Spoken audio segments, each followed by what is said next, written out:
नमस्कार, मैं हूँ प्रदीप बारोड़िया और आप देख रहे हैं न्यूज़ नशा हरियाणा। हरियाणा के अंदर जिस तरह से 2014 और 2019 में जिस अहिरवाल क्षेत्र से बम्पर वोटिंग लेकर और सीटें निकालकर सत्ता में आई भाजपा की राहें आसान नजर नहीं आती, क्योंकि पिछले दिनों जिस तरह से अहिरवाल के कद्दावर नेता राव इंद्रजीत सिंह ने कहा था कि मुख्यमंत्री की कुर्सी का रास्ता अहिरवाल से होकर गुजरता है। अभी उसी अहिरवाल के अंदर एक और बड़े नेता ने बीजेपी के खिलाफ बगावत कर दी है। ये पूर्व मंत्री राव इंद्रजीत सिंह के ही क्षेत्र से आने वाले राव नरवीर सिंह हैं, जिन्होंने कहा है कि अगर उन्हें टिकट नहीं दी तो पूरे हरिद्वार क्षेत्र के अंदर बीजेपी साफ हो जाएगी।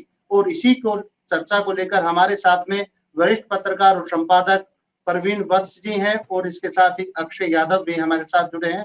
सबसे पहले मैं प्रवीण जी के पास में जाऊंगा। प्रवीण जी, जिस तरह से 2014 और 19 के अंदर पूरे हरिद्वार क्षेत्र के अंदर बीजेपी को वोट मिले और सीटें उन्होंने निकाली, परंतु अब लगातार जिस तरह से राव इंद्रजीत सिंह ने इशारा किया था कि जो मुख्यमंत्री की कुर्सी है उसका जो रास्ता है वो हरिद्वार से जाता है, और उसके बाद में राव नरवीर द्वारा जिस तरह से जो बगावती सुर अपनाए हैं उसको लेकर क्या कहेंगे? देखिए, जिस तरह से राव नरवीर ने कहा है कि हमने भी एक बार बात की थी, तो हमने जब राव नरवीर से पूछा था कि भाजपा की टिकट का प्रबल दावेदार इस क्षेत्र से कौन है, तो उन्होंने साफ तौर पर कहा था कि मुझसे जी। ज्यादा प्रबल दावेदार इस सीट पर भाजपा के लिए कोई नहीं है और मैं ही इस पर फिट बैठता हूं। और प्रदीप जी, यहाँ पर कहीं ना कहीं मैं पार्टी की ओर से नहीं, वैसे बताता हूँ आपको, कहीं ना कहीं उनकी बात में दम भी नजर आता है, क्योंकि जैसा हमने पिछले इलेक्शन में देखा था, मनीष यादव को भाजपा ने वहां से खड़ा किया था नरवीर का टिकट काट करके, और ये सीट भाजपा के हाथ से चली गई थी। तो अब की बार जो है जो मुकाबला है वो और भी कड़ा है, क्योंकि कांग्रेस भी मजबूती के साथ उभर कर आ रही है और अन्य पार्टियां भी उभर के आ रही हैं। तो कहीं ना कहीं दावा जो है राव नरवीर का वो सॉलिड दिखाई देता है कि टिकट भाजपा उनको दे, क्योंकि अहिरवाल के वो बड़े नेता माने जाते हैं और बादशाहपुर जो एरिया है उसमें उनका खुद का पैतृक गांव भी पड़ता है और उनकी रिश्तेदारी के गांव भी पड़ते हैं, जो कि कहीं ना कहीं इनको बेनिफिट देते हैं। और ये कहना गलत नहीं होगा कि भाजपा अगर नरवीर सिंह को इग्नोर करेगी तो कहीं ना कहीं नुकसान तो भाजपा को होगा, जैसा कि अभी आपने बताया कि उन्होंने साफ तौर पर कहा था कि भाई जो सीएम की कुर्सी का रास्ता है वो यहाँ से जाता है। दूसरी बात मैं आपको बताऊं कि जो काम करने का, जब राव नरवीर लोक निर्माण मंत्री थे हरियाणा सरकार में, जब मुख्यमंत्री मनोहर लाल खट्टर होते थे, तो उस समय जो उन्होंने इस क्षेत्र के विकास के लिए जो काम किए थे वो कहीं ना कहीं लोगों के जहन में अब भी हैं। क्योंकि पिछली जो टर्म है, जो अब ये टर्म चल रही है, इसमें बड़ी माफी के साथ चाहूंगा कि राकेश दौलताबाद स्वर्गीय विधायक थे, वो बहुत कर्मठ थे, बहुत मेहनती थे, लेकिन सरकार में ना होने के चलते उतना विकास कार्य वो नहीं करा पाए थे। उन्होंने अपनी ओर से पूरा प्रयास किया था कि अधिक से अधिक विकास कार्य बादशाहपुर क्षेत्र में हो। तो अब जो जी। दावेदारी बनती है वो राव नरवीर की बनती जरूर नजर आती है, लेकिन जो पार्टी का क्राइटेरिया है उस पे राव नरवीर फिर बैठेंगे या नहीं बैठेंगे, क्योंकि राव नरवीर और राव इंद्रजीत का 36 का आंकड़ा सभी को मालूम है, इसमें कोई दो राय नहीं है कि आपस में कतई भी इनका ट्यूनिंग नहीं बैठती, और ये साफ तौर पर लोकसभा क्षेत्र में भी, आप लोकसभा इलेक्शन में भी आपने देख लिया होगा। जी, जी, बिल्कुल। अक्षय, जिस तरह से राव नरवीर का जो बयान सामने आया और उन्होंने कहा है कि बीजेपी की जो स्थिति है वो अगर उन्हें टिकट नहीं मिली तो पूरे हरिद्वार को साफ कर देंगे, तो ये क्या किस तरह का इशारा देना चाहते हैं? बिल्कुल, मैं आपको बता दूं, रेवाड़ी के अंदर ये कार्यकर्ता सम्मेलन उनके द्वारा बुलाया गया था और उस कार्यकर्ता सम्मेलन के अंदर उन्होंने साफ तौर पर कहा है कि जिस प्रकार से 2019 में उनकी जो टिकट है वो काट कर मनीष यादव को कहीं ना कहीं जो बादशाहपुर से देने का जो काम वो बीजेपी ने किया था, लेकिन 10,000 से करीब वोटों से जो उनकी हार हुई थी, तो वो 1.5 लाख वोटों से जीते थे, तो उनका साफ तौर पर दर्द भी कहीं ना कहीं ऐसा लगता है कि उनकी जो टिकट वहां से कटी है उसके कारण बीजेपी पार्टी को वहां हार का मुंह देखना पड़ा। और राकेश दौलताबाद जो निर्दलीय प्रत्याशी थे उन्होंने जीत दर्ज की। अगर पीछे की इनकी पृष्ठभूमि की बात की जाए तो इन्होंने रेवाड़ी के अंदर जो सम्मेलन उसके अंदर भी साफ तौर पर कहा है कि ये बीजेपी के पास टिकट मांगने के लिए नहीं जाएंगे, क्योंकि महावीर सिंह और इन्होंने मोहर सिंह अपने पोते होने के जो जिक्र भी किया है कि मोहर सिंह की अगर बात की जाए तो इनके जो दादाजी थे वो पंजाब और हरियाणा जब अलग हुआ था उस समय एमएलसी थे, उसके बाद इनके जो पिताजी महावीर सिंह थे वो कई बार कैबिनेट मंत्री भी रह चुके हैं, तो अच्छा खासा दबदबा इनका जो बादशाहपुर जो सीट है वहां पर था। और 2014 के अंदर जब ये बादशाहपुर सीट से जीते थे तो इनको कैबिनेट मंत्री बनाया गया था, लेकिन 2019 में इनको नजरअंदाज किया गया और उसके बाद इनकी टिकट काटी गई और बादशाहपुर से जो नया चेहरा मनीष यादव उनको टिकट मिली और पार्टी को हार का सामना करना पड़ा। लेकिन अब की बार इन्होंने यह भी स्पष्ट कर दिया कि बादशाहपुर से चुनाव जरूर लड़ेंगे। इन्होंने कार्यकर्ताओं को कह दिया कि टिकट मिले या ना मिले, बीजेपी के पास टिकट लेने भी नहीं जाएंगे। तो साफ तौर पर कहीं ना कहीं एक आईना जरूर बीजेपी को इन्होंने दिखाया है।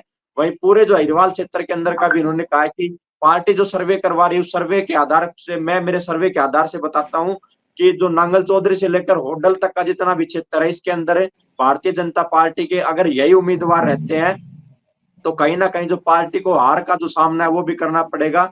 क्योंकि नांगल चौधरी के अंदर जो डॉक्टर अभय सिंह है उनकी एक पकड़ जो अच्छी मजबूत उन्होंने बताया। उनका कहना है कि अगर नांगल चौधरी सीट की बात की जाए तो यहाँ पर डॉक्टर अभय सिंह है वो थोड़ी मुकाबला देंगे। अगर यही कैंडिडेट बाकी जगह रहे तो उनको हार का जो सामना करना पड़ेगा।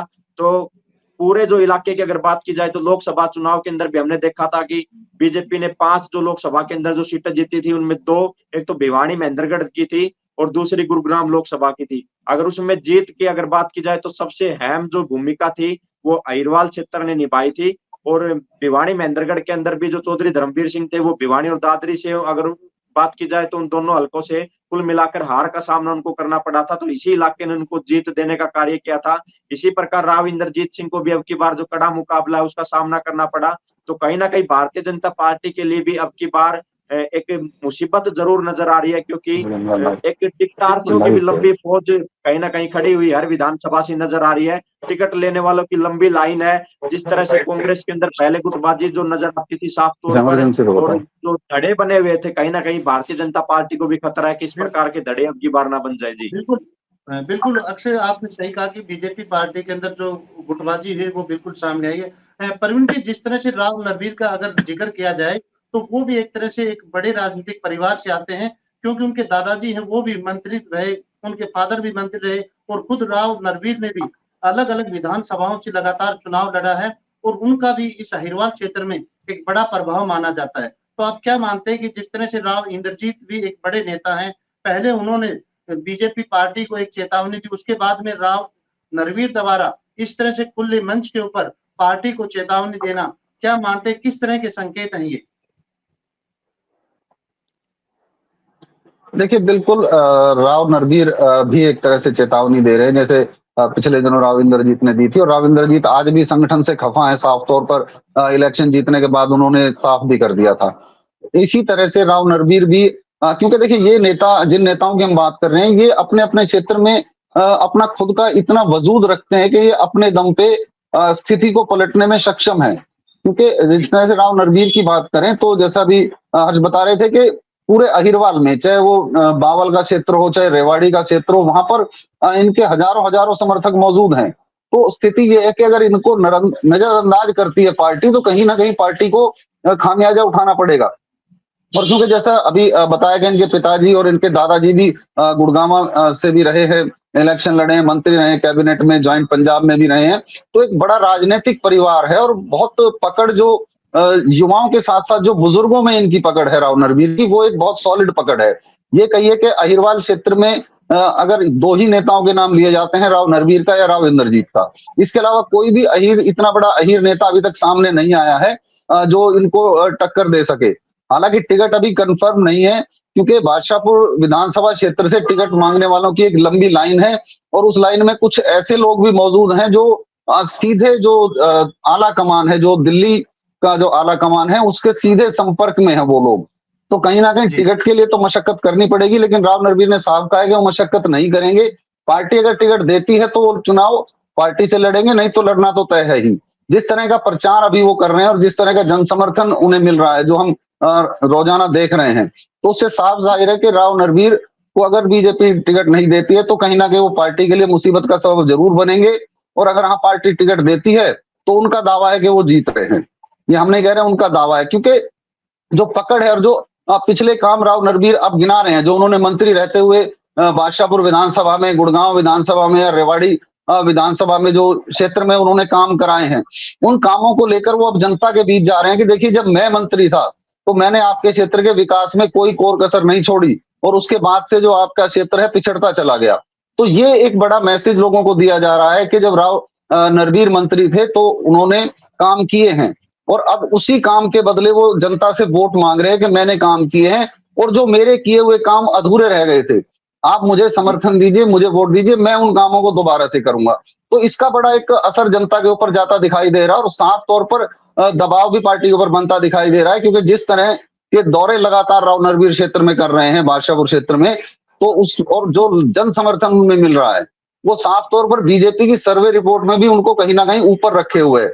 इसके अलावा बीजेपी का कोई भी और नेता बादशाहपुर में अभी तक इतना जनसंपर्क नहीं कर रहा है जितना राव नरवीर द्वारा किया जा रहा है। हमने जो देखा है, कुछ नेता हैं जो एक दो फंक्शन जरूर कर रहे हैं या कुछ जैसे त्योहार आते हैं तो उन त्योहारों पे जो है अपनी विधानसभा में जाकर लोगों के साथ त्योहार मनाते हैं, लेकिन जो एक धुआंधार प्रचार जिसे कहें वो अभी फिलहाल देखे तो राव नरवीर के अलावा इस क्षेत्र में कोई करता दिखाई नहीं दे रहा है, ना ही बीजेपी का और ना ही कोई कांग्रेस का नेता। जी बिल्कुल। अक्सर जिस तरह से राव नरवीर का जो बयान सामने आया है उसमें उन्होंने जो पार्टी के 75 पार का जो नारा था उसके ऊपर भी कहा कि 75 पार का नारा दिया गया परंतु सिर्फ 40 सीटों पर पार्टी सिमट कर रह गई। तो आप क्या मानते हैं कि जिस तरह से बीजेपी पार्टी की जो नीतियां हैं उनके ऊपर एक तरह से उन्होंने सवालिया निशान खड़ा किया? बिल्कुल, ये 2019 के चुनाव की बात है जब भारतीय जनता पार्टी के द्वारा जो 75 पार का जो नारा वो दिया गया था, लेकिन पार्टी है वो 40 सीटें के निकाल पाई। तो उनका ये कहना था कि जिस प्रकार का टिकट वितरण जो 2019 के अंदर हुआ तो उसको उन्होंने जिम्मेदार ठहराया कि 2019 के में जिस प्रकार से टिकटें बटी उसका लेकर ये खामियाजा भुगतना पड़ा। और उन्होंने यही कहा है कि जो उम्मीदवार फिलहाल जो विधायक या मंत्री हैं सरकार के अंदर, अगर उनको दोबारा से टिकट दे दिया गया तो उन्होंने कहीं ना कहीं हार का जो सामना है वो फिर से करना पड़ेगा। उन्होंने ये हाइरवाल क्षेत्र के अंदर पूरी साफ तौर पर कहा कि एक डॉक्टर अभय सिंह को छोड़कर कोई भी उम्मीदवार उनको ऐसा नजर नहीं आ रहा कि वो कड़ा मुकाबला जो कर सके। वहीं 2019 के बाद अब की बार 2024 के अंदर लोकसभा से राव इंद्रजीत सिंह फिर से कहीं ना कहीं सांसद बनकर जो यहाँ से गुरुग्राम लोकसभा सीट से चुने गए, लेकिन उनको भी केवल जो राज्य मंत्री का दर्जा दिया गया, जबकि उनका ये दर्द महेंद्रगढ़ के सेलंग के अंदर ही एक जनसभा थी। तो उन्होंने साफ तौर पर कहा था कि जो लोग पहली बार संसद बनकर पहुंचे उनको कैबिनेट मंत्री का जो दर्जा दिया गया है। तो इस बात को लेकर भी अहिरवाल क्षेत्र के अंदर नाराजगी है। और दूसरा, ये दो बड़े नेता इस बात में कोई दोहराई नहीं है क्योंकि बादशाहपुर से उनका अच्छा दबदबा भी रहा है और कई जगहों से उन्होंने चुनाव भी लड़ा है। तो जो पुराने जो कार्यकर्ता उनके साथ उनकी जो पकड़ है वो काफी मजबूत है। इसी तरह राव इंद्रजीत सिंह महेंद्रगढ़ से काफी पुराने जो संबंध है उनके इस अहिरवाल क्षेत्र से भी जुड़े हुए हैं। और अगर बात की जाए चौधरी धर्मवीर सिंह की जीत में तो उनका एक अहम योगदान जो राव इंद्रजीत सिंह का यहाँ रहा था, क्योंकि उन्होंने यहाँ आकर प्रचार भी किया था। और भले ही वो यहाँ से जीत हासिल ना कर सके, लेकिन पुराने जो कार्यकर्ता उनके आज भी मजबूती के साथ उनके साथ जुड़े हुए हैं। और कम से कम इतना ओहदा राव इंद्रजीत सिंह यहाँ से रखते हैं, अगर वो किसी के समर्थन में उतरते हैं तो उसकी जो जीत है कहीं ना कहीं वो निश्चित जरूर हो जाती है। और अब की बार अटेली विधानसभा सीट पर उनकी भी नजर है, क्योंकि आरती राव का चुनाव लड़ने का ऐलान वो कर चुके हैं। और लगातार अटेली विधानसभा जो सीट है महेंद्रगढ़ की, अहिरवाल क्षेत्र की सीट है, यहाँ से उनके जो दौरे भी कई बार जो देखे जा रहे हैं।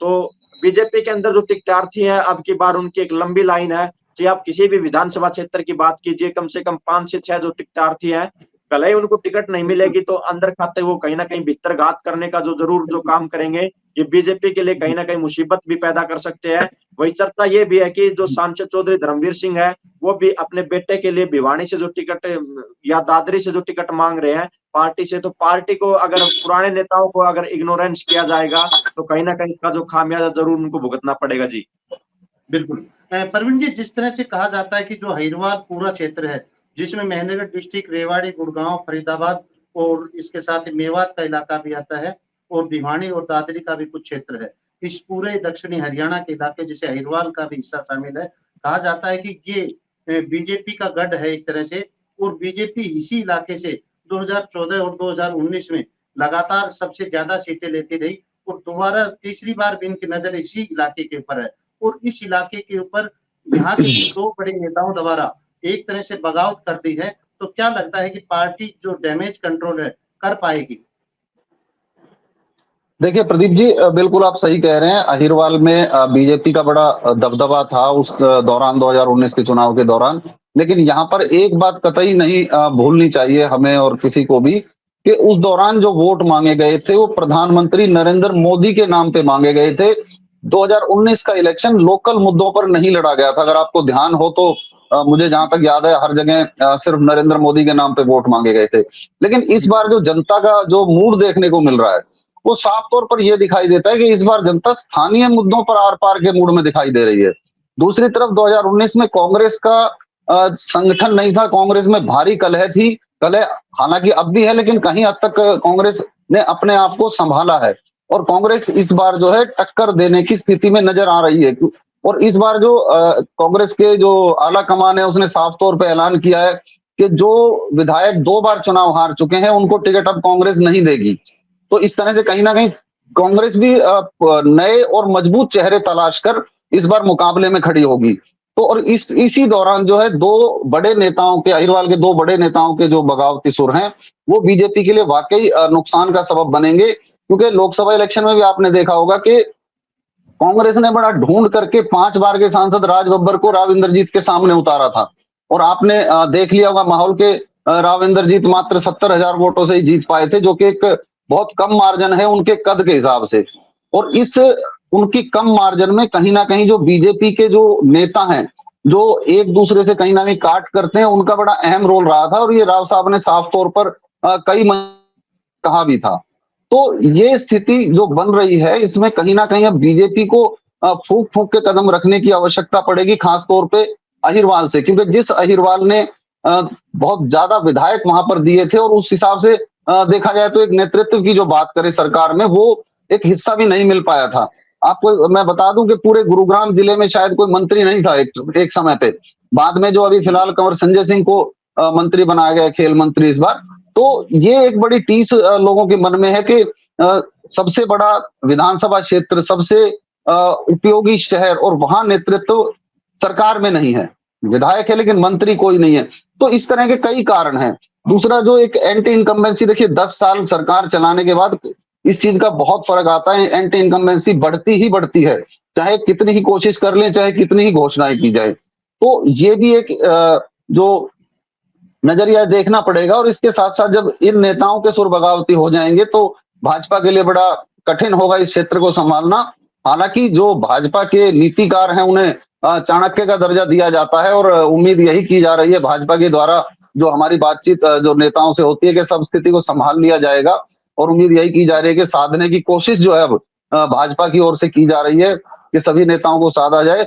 लेकिन जिस तरह से प्रचार में बीजेपी जुटी है, जिस तरह से यहाँ के नेता जो जुटे हैं, आपको याद होगा मैंने पहले भी एक बार आपके शो में आपको बताया था कि गुरुग्राम में 5 कैंडिडेट ऐसे हैं जो जिन्होंने चुनावी माहौल बना दिया है। जनसभाएं हो रही हैं, नुक्कड़ सभाएं हो रही हैं। ऐसा माहौल हमें अक्सर जब चुनाव घोषित हो जाता था उस समय देखने को मिलता था। तो ये इसका भी जो है एक तरह से देखें तो बीजेपी इसको फायदा देख रही है कि जो 5 हैं वो प्रचार कर रहे हैं सरकार की नीतियों का, घर घर तक बीजेपी को पहुंचा रहे हैं।